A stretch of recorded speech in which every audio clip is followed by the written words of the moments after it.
I was born in Vietnam during the American War. My family wanted to flee the country because of the war, but my mother was pregnant with me. Soon after I was born, we fled to Hong Kong, then moved to the UK and settled in Northbridge near Birmingham when I was just a year old. I've essentially grown up in the UK. So yeah, that's a bit about my background.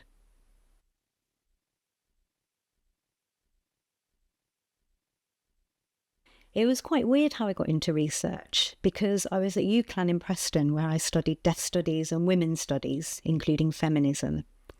I was passionate about my studies and really enjoyed them, but then work took me in a different direction. My previous job before was something completely different. A friend suggested I apply here, and I thought, why not, for a research post? But I did apply, and I have loved all the work I've been doing. My research involves recruiting ethnic minority families with deaf children aged 0 to 12, assessing the services they've received and their quality, also what access they've had to these services. I work with Bencie Woll, whose experience helps guide my work, and we collaborate with the Deaf Ethnic Women's Association, DEWA, supported by funding from the NDCS. And that's the research I'm currently doing at the moment.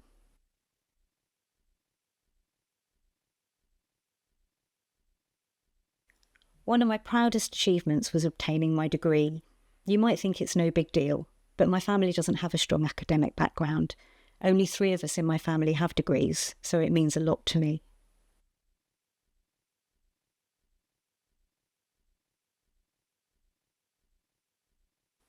During lockdown, I realised I needed to learn more about and embrace my Vietnamese cultural identity.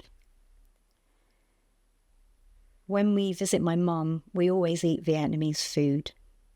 And you never know what might happen, so I should learn to cook Vietnamese food, especially since my 2 sons really don't like English food. They take pride in their Vietnamese heritage, which has inspired me to learn more about Vietnamese cuisine. Pho, spring rolls, and other dishes. There's still a lot to learn, and I'm really keen to carry on.